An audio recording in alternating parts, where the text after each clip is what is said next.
Good evening brothers and sisters. యోబు గ్రంథంలో ఒక మాట చదువుకుందామండి. మనకు తెలుసు, సాతాను దేవుడి దగ్గరికి యోబు విషయంలో వెళ్ళి మాట్లాడతాకి వెళ్ళినప్పుడు దేవుడు ఆహ్, సాతాన్ని సాతానికి యోబు గురించి కొన్ని మాటలు చెప్తారు. యోబు గ్రంథం 1వ అధ్యాయం 8వ వచనం. ఆహ్, 7, 8 చదువుతున్నానండి. యోబు 1వ అధ్యాయం 7, 8 వచనాలు. యెహోవా, నీవు ఎక్కడి నుండి వచ్చితివని వానిని అడుగగా, అంటే అపవాది భూమి మీద ఇటు అటు తిరుగులాడుచు అందులో సంచరించుచు వచ్చితినని యెహోవాకు ఉత్తరమిచ్చెను. అందుకు యెహోవా, నీవు నా సేవకుడని యోబు సంగతి ఆలోచించితివా? అతడు యథార్థవంతుడును న్యాయవంతుడునై దేవుని యందు భయభక్తులు కలిగి చెడుతనము విసర్జించిన వాడు భూమి మీద అతని వంటి వాడెవడునూ లేడు. యోబు గారి గురించి చక్కని సాక్ష్యం ఇస్తున్నారు దేవుడు అపవాదికి. అందులో ఒక మాట గురించి చెప్పాలనుంది. అతను భయము భక్తి కలిగిన వాడు. అంటే అతడు దేవుడి యందు భయభక్తులు కలిగిన వాడు అని అపవాదికి దేవుడు సాక్ష్యం ఇస్తున్నారు. దేవుడు సాక్ష్యం ఇస్తున్నారంటే అది ఖచ్చితంగా 100% అందులో అది వాస్తవమే. అందులో ఎక్కడ కూడా తప్పులేదు. మరి యోబు గారి గురించి అసలు ఏ విధంగా భయభక్తులు కలిగి ఉన్నాడు? దేవుడు దేవుని పట్ల ఏ విధంగా భయం కలిగి ఉన్నాడు అని మనం తెలుసుకోవాలంటే, ఒకసారి అది చెప్పక ముందర కోవిడ్ టైమ్స్‌లో మనం కోవిడ్ వైరస్ వస్తామని మనం ఏ విధంగా భయపడుతూ ఉండేవాళ్ళమో ఒకసారి ఆలోచిద్దామండి. ముఖ్యంగా ఒక తల్లి ఉందనుకోండి. ఒక చిన్న బిడ్డను కోవిడ్ వైరస్ నుంచి కాపాడుకుంటాకి చాలా రకరకాల ప్రయత్నాలు చేస్తూ ఉండేవాళ్ళు. ఒకళ్ళు బయట నుంచి ఏదైనా మిల్క్ ప్యాకెట్స్ తీసుకొచ్చారనుకోండి. ఆ ప్యాకెట్స్‌ని శుభ్రంగా సోప్‌తోనో లేకపోతే డెటాల్‌తోనో వాష్ చేసేవాళ్ళు. లేకపోతే ఏదైనా కూరగాయలొచ్చాయనుకోండి, శుభ్రంగా క్లీన్ చేసేవాళ్ళు. ఎక్కడ వైరస్ వెళ్తదో అనేసి. అంటే ఇంట్లోకి ఒకవేళ ఎవరైనా మా ఇంటికి ఆ టైంలో ఒక ఎలక్ట్రీషియన్ వచ్చారు. డోరు పట్టుకొని జస్ట్ టచ్ చేసి లోపలికెళ్ళినట్టున్నాడు. మళ్ళీ అతను ఎళ్ళిపోగానే వెంటనే ఆ డోర్ అంతా కూడా శుభ్రంగా చేయటము. అతను లోపలికి హాల్‌లోకెళ్తే అతని ద్వారా ఏమన్నా ఒకవేళ కాళ్ళలో నుంచి వైరస్ వచ్చిందేమో అనేసి శుభ్రంగా ఇల్లంతా కూడా తడిగుడ్డ పెట్టేసేవాడిని. అంటే ఒక వైరస్ వస్తే దానివల్ల ఎంత డేంజరు, చనిపోతాము అని తెలిసి ఒకడు వస్తుందేమో, వచ్చిందేమో అని భయంతో ఉండేవాళ్ళము. ముఖ్యంగా తల్లులు చిన్న పిల్లల విషయంలో చాలా జాగ్రత్త తీసుకునేవాళ్ళు. ఇక్కడ యోబు గారి భయము లేకపోతే ఆయన దేవుడి పట్ల ఉండే భయభక్తులు ఎలా ఉన్నాయో ఒకసారి చూద్దామండి. అక్కడ యోబు 1వ అధ్యాయము 5వ వచనంలో 4వ వచనం చదువుతున్నానండి. 1వ అధ్యాయం 4వ వచనం. అతని కుమారులందరూ వంతుల చొప్పున అనుదినము ఒకరికొకరు తమ తమ ఇండ్లలో విందు చేయనై కూడినప్పుడు తమ ముగ్గురు అక్క చెల్లెండ్రు తమతో కలిసి అన్నపానములు పుచ్చుకొనవలెనని వారిని పిలిపించుచూ వచ్చిరి. వారి వారి విందు దినం 5th verse, first chapter 5th verse. వారి వారి విందు దినములు పూర్తి కాగానే యోబు తన కుమారులు పాపము చేసి తమ హృదయములో దేవుని దూషించరేమో అని వారిని పిలువనంపించి వారిని పవిత్రపరిచి అరుణోదయమున లేచి వారిలో ఒక్కొక్క నిమిత్తమై దహన బలి అర్పించుచు వచ్చాను. యోబు నిత్యము అలాగు చేయుచుండెను. ఇందులో ఈ వరుసలో ఒక వచనం చాలా సార్లు గుర్తొస్తూ ఉంటుందండి. ఏంటంటే తన యొక్క కుమార్తెలు తమ హృదయముల్లో దేవుని దూషించరేమో అని వాళ్ళని పిలిపిస్తూ ఉండేవాళ్ళు. ఏమో, మేబీ అంటే తన పిల్లలు ఒక్కవేళ పాపం చేసుంటారేమో. ఎక్కడండి? నోటి మాటల విషయంలో కాదు. క్రియల విషయంలో కాదు. ఒకళ్ళు పాపం చేస్తే క్రియలు కొన్నిసార్లు బయట కనిపించకపోవచ్చు. నోటి మాటల్లో పాపం కనిపించకపోవచ్చు కానీ ఆహ్, అది హృదయంలో పాపం ఉండొచ్చు. ఒకవేళ హృదయంలో ఆలోచనలో తన యొక్క పిల్లలు ఏమన్నా దేవుడికి వ్యతిరేకం అయిపోతున్నారేమోననేసి ఆహ్, అతను వాళ్ళ విషయంలో చాలా భయం కలిగి ఉన్నారు. ఆ వెర్స్‌ని చూస్తుంటే చాలా సార్లు ఎంకరేజ్ అవుతున్నాను. దేవుని దూషించరేమో బ్రదర్స్ అండ్ సిస్టర్స్. ఆహ్, యోబు గారి వైఖరి మనం గమనిద్దామా? ఒకవేళ పాపం చేశారేమో, లేపోతే నేను ఒకవేళ పాపం చేశానేమో, లేకపోతే నేను పాపం చేస్తానేమోన ఒక భయం. మనం మన ప్రతిరోజు కూడా రకరకాల పరిస్థితుల గుండా మనం వెళ్తాం. చాలా మందిని కలుస్తూ ఉంటాం. కొన్ని పుస్తకాలు చదువుతూ ఉంటాం. మొబైల్‌లో కొన్ని వాట్సాప్‌లు చూస్తూ ఉంటాం. లేతే యూట్యూబ్‌లో రకరకాల విషయాలకెళ్తూ ఉంటాం. అటువంటి సందర్భంలో మనలో ఉండే వైఖరి ఎలా ఉంటుంది? బ్రదర్స్ అండ్ సిస్టర్స్, ఒకవేళ నేను ఈ వాట్సాప్ ఓపెన్ చేయటం బట్టి, లేతే ఈ ఈ లింక్ ఓపెన్ చేయటం బట్టి, యూట్యూబ్‌లో లింక్ ఓపెన్ చేయటం బట్టి నేను పాపం చేస్తానేమో, పాపం చేశానేమో కాదండి. ఆ వైఖరి చూడండి. ఇది ఇది ఒకవేళ నన్ను అటువైపుగా నడిపిస్తదేమో. అంటే హృదయంలో ఆలోచనలు కూడా ఎంత స్పష్టంగా ఇతను పరిశీలించుకున్నాడో చూడండి. బ్రదర్స్ అండ్ సిస్టర్స్, మనం ఎప్పుడు కూడా పరిశుద్ధాత్ముడు మనలో వచ్చినప్పుడు మనం ఎవరిని కలిసినా సరే, ఎవరిని కలిసినా సరే, ఒకవేళ నా నోటి మాటల్లో నేను తప్పిపోతున్నానేమో, మన ఆలోచన కలిగి ఉంటున్నామా? కొన్నిసార్లు మనకు సరిగ్గా ఆలోచించకుండగానే గర్వపు మాటలు వచ్చేస్తా ఉంటాయి. నేను చాలా సార్లు అలాంటి మాటలు, అతిశయోక్తమైన మాటలొస్తా ఉంటాయి. తర్వాత అది సంభాషణ అయిన తర్వాత కొన్నిసార్లు సంభాషణ జరుగుతూ ఉండగానే పరిశుద్ధాత్మ గుర్తు చేస్తూ ఉంటాడు. అతిశయం చేస్తున్నాను, లేకపోతే గర్వంతో మాట్లాడుతున్నాను అనే విషయం. అలాంటి సందర్భాల్లో మనం వెంటనే పడుతున్నామా బ్రదర్స్ అండ్ సిస్టర్స్? లేపోతే పలానా వాళ్ళ దగ్గరికెళ్తే వాళ్ళతో మాట్లాడుతూ ఉంటే వాళ్ళెప్పుడు కూడా చాలా చెడ్డగానో, లేకపోతే రెబెలియస్‌గానో, తిరుగుబాటు ధోరణిలో మాట్లాడుతూ ఉంటారు. ఆ వ్యక్తి దగ్గరికెళ్తే నేను కూడా నా మాట తీరు కూడా అలా వెళ్ళిపోతదేమో! నేను కూడా ఆ విధంగా మాట్లాడేస్తానేమో! లేతే హృదయంలో వాళ్ళతో నేను ఏకీభవించేస్తానేమో అనే భయం మనం కలిగి ఉండటం, ఎల్లప్పుడూ కూడా కలిగి ఉండటం చాలా మంచిది బ్రదర్స్ అండ్ సిస్టర్స్. కాబట్టి ఆయన దేవుడు అపవాదికి ఆయన గురించి ఎందుకు సాక్ష్యం ఇవ్వాలనుకుంటున్నాడు? అతనిలో గొప్ప లక్షణం. పాపం చేశారేమో కాదు గానీ, పాపం చేస్తారేమో, లేపోతే దానికి దారి తీస్తదేమో, లేపోతే బయట కనపడకపోయినా ఒకళ్ళ హృదయంలో చేసేసారేమో అనే వైఖరి. దాన్ని మనం గమనించుకుందాం. అంతే కాకుండా మనం యోబు గ్రంథం 31 అధ్యాయంలో మనం చూస్తే ఫస్ట్ వెర్స్‌లో 31st చాప్టర్ ఫస్ట్ వెర్స్, నేను నా కన్నులతో నిబంధన చేసుకుంటుని, కన్యకను నేను ఎలాగో చూచుదును. మనకు తెలుసు ఆ రోజుల్లో పరిశుద్ధాత్ముడు లేరు. బైబిల్ లేదు. కానీ ఆహ్, తనకొక మనస్సాక్షి ఉంది. ఒకవేళ అమ్మాయి విషయంలో నేను మోహంకెళ్తానేమో, లేక అని కనీసం స్త్రీ వైపు లేకపోతే కనీసం చూడకోకుండా అంత భయం కలిగి ఉన్నారు. ఎందుకు చూడట్లేదు? చూస్తే నాలో ఏమన్నా పాపపు ఆలోచనలొస్తాయేమో!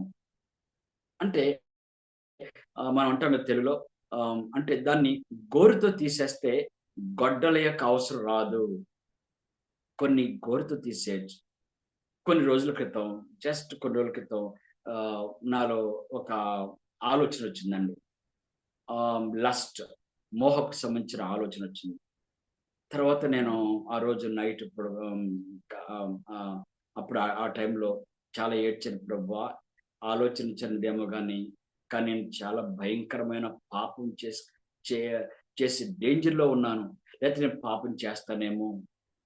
ఎందుకంటే ఆహ్, అది చిన్నదే, కానీ అది ఎక్కడి వరకు దారి తీసుకెళ్తదో అది గమనించగలను. ఎందుకంటే ఎంతోమంది భక్తులు వాళ్ళు ఆహ్, తమ యొక్క ప్రవర్తన చిన్న చిన్న విషయాల్లో కాపాడుకోకుండా ఉండటం బట్టి అది ఎంత ఆఖరికి ఎంత ఘోరమైన పరిస్థితికి తీసుకెళ్ళిందో కూడా ఆహ్, కొంతమంది గురించి వింటూ ఉంటాం. కాబట్టి బ్రదర్స్ అండ్ సిస్టర్స్, మనం ఆహ్, ఆహ్, ఆ పాపంలోకి వెళ్ళటం గురించి నేను మాట్లాడట్లేదు గానీ, పాపంలోకి వెళ్ళక ముందులే గోరులాగా ఉన్న దాని విషయంలో మనం ఎక్కువగా సీరియస్‌గా తీసుకుందామా? లేపోతే దాని విషయంలో మనం ఎక్కువగా పశ్చాత్తాపపడదామా? ఎక్కువగా క్లెన్స్ చేసుకుందామా? అప్పుడు దాని యొక్క తీవ్రతలోనికి లేకపోతే పాపంలోనికి వెళ్ళకోకుండా మనం కాపాడుకోగలిగే అవకాశం ఉంది. ఇలా కొత్త నిబంధనలో పౌలు గారు కూడా తను తన గురించి చెప్తూ ఉన్నారు. ఏమో ఒకవేళ నేను పాపం చేస్తానేమో, పాపం చేశాను అని ఇక్కడ ఈ సందర్భంలో చెప్పట్లేదు గానీ, పాపం చేస్తానేమో మనందరికి తెలిసిన వచనమండి. 1 కొరింథీయులకు 9:27 9:27 9th chapter 27th verse 1 Corinthians. గాలిని కొట్టినట్టు నేను పోట్లాడలేదు, కానీ ఒకవేళ ఇతరులకు ప్రకటించిన తరువాత నేనే భ్రష్టునైపోదునేమో అని నా శరీరమును నలగగొట్టి దానిని లోపరుచుకొనుచున్నాను. అక్కడ కూడా గమనించండి. ఏమో ఇలా అయిపోతానేమో, భ్రష్టునైపోతానేమో, పాపిష్ఠుడినైపోతానేమో, నా శరీరాన్ని నలగొట్టుకుంటున్నాను అంటున్నారు. శరీరం ఉంటే కళ్ళు, ఏది చూడకూడదో అది చూడకోకుండా, లేకపోతే ఏది వినకూడదో అది వినుకోకుండా, ఏది మాట్లాడకూడదో అది మాట్లాడుకోకుండా, అంటే అంతటిని కూడా ఎప్పుడు కూడా పరిశీలించుకుంటూ, లేకపోతే తాను తీర్పు తీర్చుకుంటూ కాపాడుకుంటూ ఉన్నారంటండి. ఇంత చేసిన ఇంత గొప్ప గొప్ప సేవ చేసిన మనం ఇక్కడ చూస్తుంటే యేసు ప్రభు తర్వాత చాలా గొప్ప జీవితం జీవించిన వ్యక్తి, ఒక గొప్ప సెయింట్ పౌలు గారు అనుకోవచ్చు. ఇలాంటి గొప్ప వ్యక్తి కూడా పాపం చేస్తానేమో ఆ భయంలో ఉన్నారండి. అంటే వీళ్ళు ఎప్పుడు కూడా కాన్స్టాంట్‌గా అటువంటి మైండ్‌లో, మనసుతో వాళ్ళు ఎప్పుడు కూడా జీవిస్తూ ఉన్నారు. సో బ్రదర్స్ అండ్ సిస్టర్స్, మనం కూడా ఎప్పుడు కూడా అటువంటి భయంతో ఉండటం అనేది అది మంచిది. పరిశుద్ధాత్ముడు మనలో ఉన్నప్పుడు దానికి ఆ పాపానికి దారి తీసే పరిస్థితులు ఒకవేళ ఉన్నా అవి మనకు చూపిస్తూ ఉంటారు. అలాంటి విషయంలో మనం జాగ్రత్త వహించడం మంచిది. అలాగే 1 కొరింథీయులకు 2వ అధ్యాయంలో 3వ వచనం చదువుతానండి. 1 Corinthians 2nd chapter 3rd verse. అక్కడ ఒక మాట చదువుతున్నాను. మరియు బలహీనతతోనూ, భయముతోనూ, ఎంతో వణుకుతోనూ మీ యొద్దనుంటిని. సో కొరింథీయులారా, నేను మీ దగ్గర ఉన్నప్పుడు ఎలా ఉన్నానో తెలుసా? నేను బలహీనతతో ఉన్నాను, భయంతో ఉన్నాను. ఒకవేళ నేను తప్పు చేస్తానేమో అని, లేకపోతే ఈ సువార్త విషయంలో నేను ఎక్కడైనా తప్పు చేస్తానేమో అని, లేకపోతే నా సొంత మాటలు వచ్చేస్తాయేమోనని, దేవుని జ్ఞానం కాకుండా నా సొంత జ్ఞానంతో మాట్లాడేస్తానేమోనని భయం కలిగి ఉన్నాను. ఇంకా వణుకుతోనూ, ట్రెంబ్లింగ్ అనే ఒక వర్డ్ ఉపయోగించారు. ఇంత గొప్ప భక్తుడు ఇంత ఇంత బలమైన మాటలు ఎలా మాట్లాడగలుగుతున్నారు అంటే, ఇంత సివియర్‌గా వర్డ్స్ ఎలా ఉపయోగించగలుగుతున్నారండి.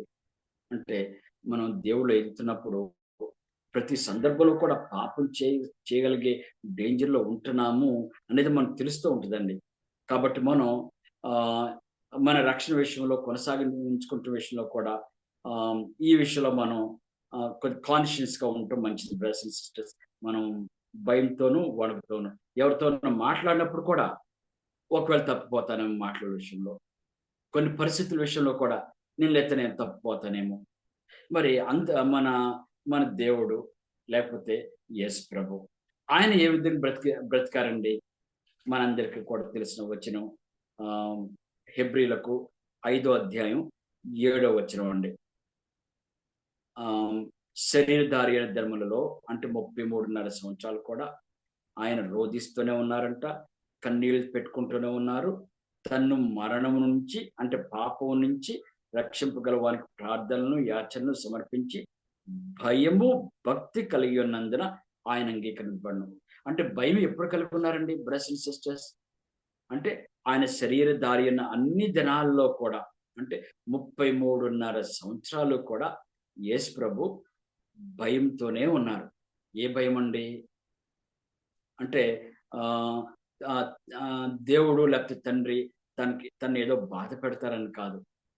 నేను ఒకవేళ ఏమైనా పాపం చేస్తానేమో, నా ఆలోచనలో పాపం చేస్తానేమో అని, లేకపోతే నోటి మాటల్లో పాపం చేస్తానేమో అని, తండ్రికి వ్యతిరేకంగా ప్రవర్తిస్తానేమో అని, లేదా తండ్రి చిత్తం ఒకటైతే నా చిత్తంలో నేను వెళ్ళిపోతానేమో అనే అటువంటి భయంతో యేసు ప్రభు కూడా ఉన్నారు 33.5 సంవత్సరాలు. సో బ్రదర్స్ అండ్ సిస్టర్స్, మనం కూడా మరి అటువంటి వైఖరితో ఎప్పుడు కూడా ఉండటం మంచిదే కదా.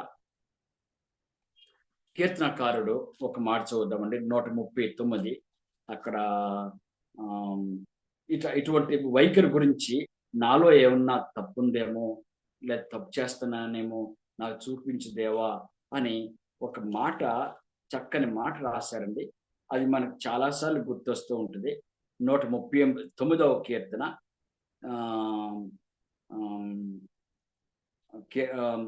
Last verse, 24th verse. So psalm 139 last verse. నన్ను పరీక్షించి నా ఆలోచనలు తెలుసుకొనుము. నీకు ఆయాస్కరమైన మార్గము అంటే నిన్ను బాధ పెట్టే మార్గము నా యందు ఉన్నది ఏమో చూడుము. నిత్య మార్గము నన్ను నడిపించు. ఇక్కడ కూడా ఒకవేళ నిన్ను బాధ పెట్టే మార్గం ఉందేమో, అది అతనికి అందకపోవచ్చు, అతని హృదయానికి తెలిసి ఉండకపోవచ్చు. క్రియల వల్ల ఆ సందర్భంలో అతను తప్పు చేసి ఉండకపోవచ్చు. తను నోటిని పరిశీలించుకుంటే నోటితో కూడా నేను తప్పు చేయలేదే అనుకోవచ్చు. కానీ ఒకవేళ నాలో ఉందేమో, బ్రదర్స్ అండ్ సిస్టర్స్, ఎన్ని పాపాలు మనం తెలుస్తా ఉంటది, తెలియకనే మనలోకి వచ్చేస్తా ఉంటాయి. ముఖ్యంగా గర్వం అనేది కొన్నిసార్లు మనకి లోపల ప్రవేశిస్తుంది. అది కొన్నిసార్లు కొంత టైం పట్టేస్తూ ఉంటుంది తెలుసుకునేటప్పటికీ కూడా. ఓ భక్తుడు అంటారు, గర్వం అనేది గాలిలో ఉండే ఒక దుమ్ము లాంటిదంట.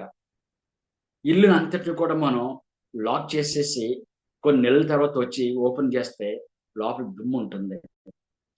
మనం అలాగే మనలో నేను ఇప్పుడు ఏ విధంగా కూడా నేను తప్పు చేయట్లేదే, పాపం చేయట్లేదే, నేను అంత బాగానే చేస్తున్నాను, బాగానే క్రిస్టియన్ లైఫ్ జీవిస్తున్నానే అనే ఆలోచనలోకి మనం ఉన్నామనుకోండి, అయినా సరే అందులో మనం గర్వించగలిగే పాపంలో ప్రవేశించవచ్చు.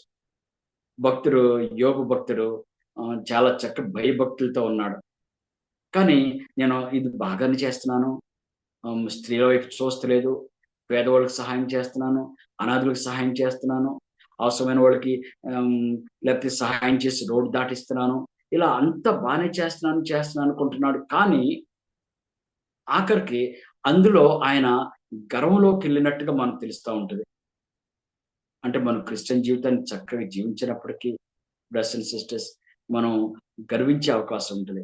ఒక భక్తుడు అంటారు, చాలా మంది బోధకులు నాలో గర్వం లేదు అంటూ ఉంటారు.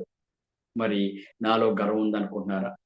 నాలో ఆ గర్వం అనే దాన్ని ప్రతిరోజు నేను చూస్తూనే ఉన్నాను, ప్రతిరోజు పరీక్షించుకుంటా ఉన్నాను, ప్రతిరోజు నాకు నేను క్లెన్స్ చేసుకుంటున్నాను అన్నారు.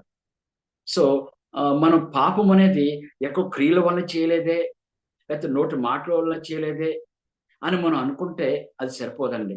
ఒకవేళ మనకు తెలియకోకుండా మనలోకి వచ్చిందేమో ఆ పాపం, దాన్ని మనం పరిశీలించుకుందాం. అంతేకాకుండా మనం కొన్నిసార్లు కొంతమంది బంధువుల దగ్గరికి వెళ్తున్నాం అనుకోండి, వాళ్ళ దగ్గరికి వెళ్తూ ఉంటే మనం నేను పాపం చేస్తానేమో అని మనకు తెలుస్తుంది. కొన్నిసార్లు మనం గతంలో వాళ్ళ ఊర్లు వెళ్ళినప్పుడు, లేకపోతే వాళ్ళ హౌసెస్లో ఉన్నప్పుడు వాళ్ళు టీవీ ఏది పడితే అది పెట్టేసుకుంటూ ఉంటారు టీవీలో, మనం కూడా కూర్చొని అలాగ చూసేసి ఉండొచ్చు. ఇప్పుడు మళ్ళా ఈ సెలవులకి మళ్ళా నేను వాళ్ళ ఇంటికి వెళ్ళబోతున్నాను. అయ్యో, వాళ్ళ ఇంటికి వెళ్తున్నాను, ఇంతకు ముందు సెలవుల్లో గంట 2 గంటలు 3 గంటలు పూటంతా కూడా వాళ్ళతో పాటు ఏకీభవించేసి చూసేసాను. ఇప్పుడు నేను వెళ్తున్నాను, ఇప్పుడు వెళ్తే నేను ఖచ్చితంగా అదే పాపంలోకి వెళ్ళే డేంజర్లో నేను ఉన్నాను కదా. మనం ఆ విధంగా ఆలోచించుకోగలిగితే నేను తప్పు చేస్తానేమో, పాపం చేస్తానేమో అనే ఉద్దేశంతో మనం కొన్నిటిని దూరపరచుకోవచ్చు. నేను ఇదివరకు చాలా సంవత్సరాల క్రితం విజయవాడలో ఎక్కువగా బాగా మూవీస్ చూసేవాడిని. వాల్ పోస్టర్ చూస్తూ ఉండేవాడిని. ఓకే, ఈ మూవీ అని చాలా త్వరగా వెళ్ళిపోతూ ఉండేవాడిని. కానీ తర్వాత మూవీస్ మీద అస్సలు విజయం వచ్చేది కాదు. చాలా ఒకవేళ చూడకపోయినా అది చూడాలి, లేకపోతే ఏదో ఒక మూవీ చూడాలి, ఏదో కామెడీ మూవీ చూడాలి లాగుతూ ఉండేది. ఇంకా ఆ వాల్ పోస్టర్ చూసినప్పుడు, కొంతమంది కమెడియన్స్ చూసినప్పుడు గ్యారంటీకి వెళ్ళిపోయి చూసేవాడిని. అలా ఉండేవాడిని అనమాట. కానీ అది మనం చెప్పుకున్నాం కదండి. ఏంటంటే ఆహ్, చిన్నగా గోరుతో తీసేదాన్ని అని అంటాను చూసారా? ఇంకా వాల్ పోస్టర్స్‌ని అసలు చూస్తూ మానేస్తమే బెటర్ గదా! ఇది నన్ను భయంకరమైన పాపంలోకి లేకపోతే మూవీ చూడటానికి నన్ను లాగేస్తది కదా! అని ఆలోచిస్తూ ఉండేవాడిని. ఇంకా వాల్ పోస్టర్స్ కూడా చూడటం మానేసాను. వాల్ పోస్టర్ కూడా చూస్తూ మానేసినప్పుడు ఇంక దాని వైపు అసలు ఏ మూవీయో తెలిసేది కాదు. తర్వాత హీరోస్ కూడా ఎవరెవరో మారిపోయేవాళ్ళు. అసలు చాలా ఆహ్, ఏ హీరోస్ ఎలా ఉంటారో కూడా ఇంకా తెలీదు. అంటే మనం చేయగలిగేది చిన్న స్టెప్స్ ఉంటాయి బ్రదర్స్ అండ్ సిస్టర్స్. మనం ఆ చిన్న స్టెప్స్ మాత్రం దేవుడు మనకు విషయంలో మన వైఖరిని ఖచ్చితంగా దేవుడు గమనిస్తూ ఉంటారు. దాని విషయంలో మనం నిలబడగలిగితే చాలా పెద్ద పాపాల నుంచి కూడా మనం బయటపడే అవకాశం ఉంటది. యేసు ప్రభు పరలోక ప్రార్థనలో ఒక మాట అంటారు. ఆహ్, "lead me not into temptation" అని ఒక మాట. మనకి మనందరికీ తెలుస్తది. ఎలాంటి పాపాల్లో పడిపోయే డేంజర్స్‌లో మనం ఉన్నాము. మనందరికి తెలుస్తా ఉంటది. నేను నేను ఆలోచించుకున్నాననుకోండి. ఓకే. ఈ పాపంలో నేను ఎక్కువ పడేవాడిని. ఈ మధ్యన కూడా ఇలాంటి పాపంలో పడ్డాను. నాకు తెలుస్తా ఉంటది. అప్పుడు మనకు తెలిసినప్పుడు ఆ పాపం విషయంలో మనం ఆహ్, దేవుని దగ్గర తీవ్రంగా మనం తీసుకుంటున్నామా లేదా? ఒకతనన్నారు ఒక షాప్‌కెళ్లారంట ఒకతను. ఆ షాప్‌కెళ్ళినప్పుడు అక్కడ ఒక స్త్రీ విషయంలో శోధించబడటం జరిగిందంట. అతను క్రిస్టియన్ ఆహ్, లైఫ్‌ని కొద్దిగా తీవ్రంగా తీసుకున్న వ్యక్తే. తర్వాత మళ్ళా షాప్‌కెళ్ళాలి. మళ్ళీ షాప్‌కెళ్ళాలంటే ఆ షాప్‌కే వెళ్ళాలని మనసు లాగుతుందంట. అక్కడికే వెళ్ళాలని మనసు లాగుతోంది. ఇంకా షాప్స్ కొద్దిగా దూరంలో ఉన్నాయి. అయినా సరే ఆహ్, హ్మ్. ఆహ్, ఒకవేళ అక్కడికెళ్తే తన ఆలోచనలో ఏమన్నా లేదా చూపుల్లో ఎక్కడన్నా పాపం చేస్తానేమోనని ప్రేర్ చేసుకుంటూ తర్వాత ఆ షాప్‌కి ఇంకా ఎప్పుడు కూడా అక్కడ వెళ్ళకోకుండా ఉండటానికి ఆయన ప్రేర్ చేసుకునేవాడంట. అంటే ఆ సోదరుల దగ్గరికి వెళ్తే అక్కడికెళ్తే శోధించబడతాను, పాపం చేస్తాను. ఆయన ఆ విషయంలో జయించగలిగారని చెప్పారు ఆ బ్రదర్. మరి బ్రదర్స్ అండ్ సిస్టర్స్ ఏదైనా షాప్‌కి వెళ్తే మన శోధన ఉంటది అని మనం తెలిసినప్పుడు దానికి దూరంగా ఉండగలుగుతున్నామా? ఏదైనా సైట్‌లోకి వెళ్తే లేకపోతే ఏదైనా యూట్యూబ్‌లోకెళ్తే అక్కడ పాపంలోకి వెళ్ళే డేంజర్ ఉంది అని ఒకవేళ మనకు తెలిస్తే అక్కడ నేను ఆ విషయంలో పడిపోతానేమో అనే విషయంలో మనం సీరియస్‌గా తీసుకున్నప్పుడు అది అందులో పడుకోకుండా మనం ప్రార్థన చేయగలుగుతున్నామా? గెత్సెమనే తోటలో యేసు ప్రభు చేసిన చెప్పిన శిష్యులతో చెప్పిన ఒక మాట చాలా సార్లు గుర్తొస్తూ ఉంటుందండి. ఏంటంటే మీరు ఆహ్, పాపంలో పడకున్నట్లు అంటే శోధనలో పడుకోకున్నట్టు మీరు ప్రార్థన చేయండి అంటారు. మెలకువగా ప్రార్థన చేయండి. ఒక విషయంలో మనం పడిపోతాము అని మనకు తెలిసినప్పుడు బ్రదర్స్ అండ్ సిస్టర్స్ మనం అది కొన్నిసార్లు సీరియస్‌గా కూడా అనిపించకపోవచ్చు. చాలా చిన్నదిలాగా అనిపించొచ్చు. మనం ఏం చేయాలంటే దాని విషయంలో తీవ్రంగా తీసుకోవాలి. పేతురుతో అన్నారు యేసుప్రభు. మీరు శోధనలో పడిపోకుండా ప్రార్థించనన్నారు. యేసుప్రభు ప్రార్థిస్తూ ఉన్నారు. మరి చాలా మంది శత్రువులొచ్చారు. యేసుప్రభు అప్పుడు నిలబడగలిగారు.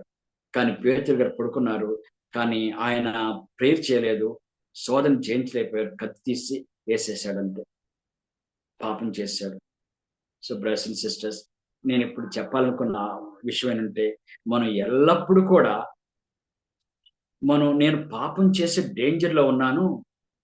లేతే ఫలానా మాట్లాడుతున్నప్పుడు పాపం చేస్తున్నానేమో, ఇప్పుడు మాట్లాడాను పాపం చేశానేమో, లేతే ఫలానా సైట్ దగ్గరికి వెళ్తున్నాను పాపం చేస్తానేమో, అటువంటి ఆ మనసుతో మనం ఎల్లప్పుడూ కూడా మనం ఉండగలిగితే, దేవుడు మనకు ఖచ్చితంగా కృపనిస్తారు.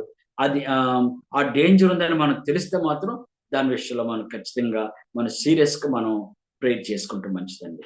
Thank you very much brothers and sisters.